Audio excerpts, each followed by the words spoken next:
বিসমিল্লাহির রহমানির রহিম। আপনারা জানেন যে এটা জুলাই মাসে, জুলাই আগস্টের যে গণ অভ্যুত্থান, সেই গণ অভ্যুত্থানে কিন্তু ফ্যাসিস্ট হাসিনা সরকার কিন্তু দেশ থেকে পালিয়ে যায়।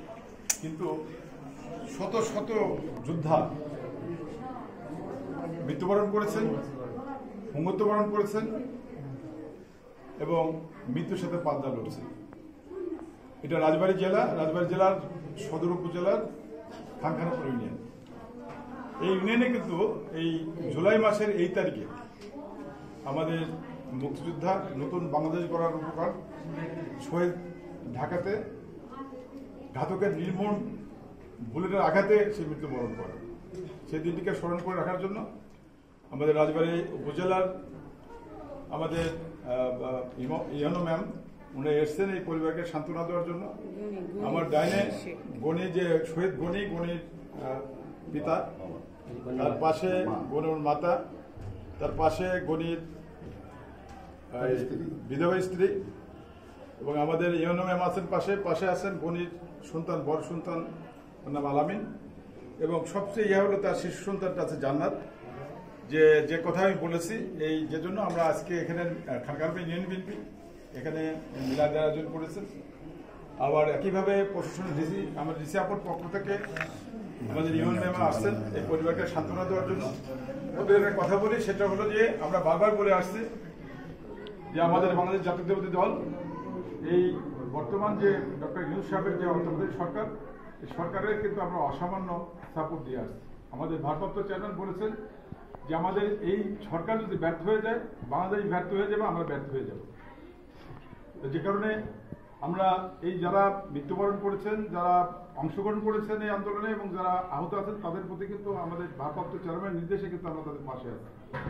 আজকে গণিত প্রথম মৃত্যুবার্ষিকী, আমরা মিলাদ পড়েছি, আল্লাহর কাছে দোয়া করেছি, আল্লাহ যদি তাকে বেস্ট রিসিভ করে নেন, বেস্টের সর্বোচ্চ জায়গাটা যদি তাকে দিয়ে দেন আল্লাহ। একইভাবে আমাদের যারা বেঁচে আছেন, গণির পরিবারে যারা বেঁচে আছেন, তাদেরকে সাহায্য সহযোগিতা করার জন্য রাজবাড়ী যে জেলা প্রশাসন সর্বোচ্চ সাপোর্ট দিয়ে আসছে।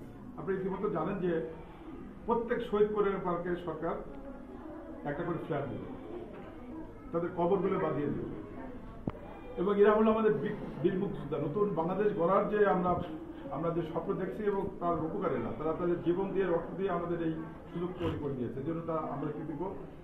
আমরা এখানে যেহেতু ইনো ম্যাম আছেন, আমি একটা দাবি করব, বারবার যেটা বলছি, যে শহীদ গণির স্মৃতিকে অম্লান করার জন্য, জুলাই আগস্ট বিপ্লবকে ধারণ করার জন্য আমাদের গলন্দ মোড়ে যে চত্বর, সেই চত্বর কিন্তু আমরা শহীদ গণি চত্বর হিসেবে কিন্তু ঘোষণা করেছি। প্রথম দিনে কিন্তু আমি ঘোষণা করেছি, যেহেতু এখানে জেলা প্রশাসনের লোকজন আছেন, আমি এখানে তার প্রথম মৃত্যুবার্ষিকী তার পরিবারের পক্ষ থেকে জোর দাবি করছি যে এর যে গণি চত্বর ঘোষণা করার যে প্রশাসনিক প্রক্রিয়া, সেটার জন্য এই জুলাই আগস্টের মধ্যে তারা সমাধান করে, এবং ওটাকে আমরা এই ফ্যাসিস্টের যে রূপটা ছিল, সেই হত্যা, খুন, গুম, নির্যাতন, অত্যাচার, সেটাকে আমরা ধরে রাখার জন্য আমরা শহীদ গণিত চত্বরকে যেভাবে সাজানো যায় আমরা সাজাবো। আমি আর বক্তব্য বাড়াবো না। আমি বারবার বলেছি যে এই পরিবারের দায়িত্ব যেমন প্রশাসন নিয়েছেন, আমি নিয়েছি।